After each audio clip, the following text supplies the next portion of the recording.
In a sobering new report, the head of the United Nations says the security situation in Mali has sharply deteriorated over the past 3 months as demand for more food aid and other humanitarian assistance has skyrocketed.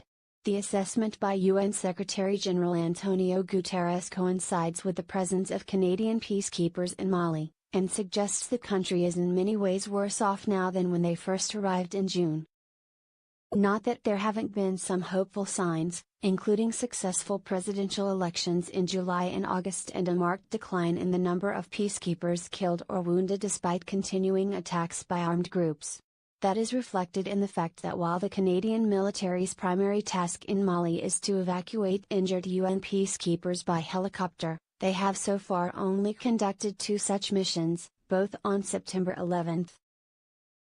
Mr. Guterres nonetheless painted a picture of a country at war with itself as various ethnic and extremist groups targeted each other as well as the Malian military, international forces and even civilians.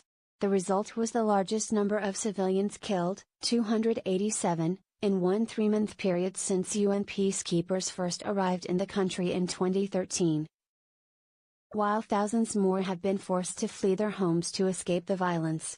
Much of the fighting was between members of 2 different ethnic communities in the center of the country, while groups linked to Al-Qaeda and the Islamic State were also responsible for a great deal of violence. Intercommunal conflict, exacerbated by violent extremist groups, is fraying an already fragile social fabric and is deeply concerning, Mr. Guterres wrote. Too high a human toll has accrued as a result of the ongoing spiral of violence. The number of human rights violations in Mali, which was already troublingly high, was similarly worse because of hundreds of new extrajudicial killings, disappearances, tortures and rapes across different parts of the country. While most of those atrocities were perpetrated by the Islamic extremist groups and competing ethnic communities.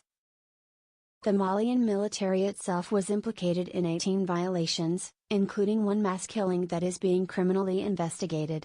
The human rights situation is alarming, Mr. Guterres wrote. It is absolutely imperative that the government prevent human rights violations and abuses, including those committed by the Malian armed forces.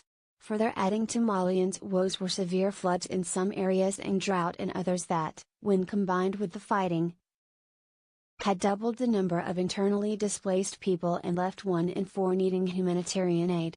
The level of needs is higher than at any point since the beginning of the crisis in 2012, Mr. Guterres wrote. The country was plunged into turmoil after a rebellion in the north at the same time as the Malian military was staging a coup in the capital, Bamako. Canadian peacekeepers recently helped the World Food Programme deliver more than 2 tons of food, water and medicine by helicopter to a village in central Mali. Yet despite the growing need for more emergency aid, Mr. Guterres reported that only 1/3 of the roughly $400 million needed to help Malians had been provided to the UN by the beginning of September. While needs continue to increase, humanitarian funding has decreased, preventing a timely at-scale and appropriate response, he wrote. Canada has provided funding for various development projects and agencies in Mali, but Bruno Charbonneau, an expert on Mali at Laurentian University, said the $60 million in emergency aid given since 2012 is relatively small.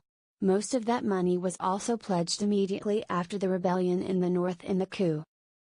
As for the bigger picture, Professor Charbonneau said what is needed is more international focus on the center of Mali and greater emphasis on development to tackle the root causes of the conflict. As long as the focus is on countering terrorism in the Sahel, everything else is secondary, he said.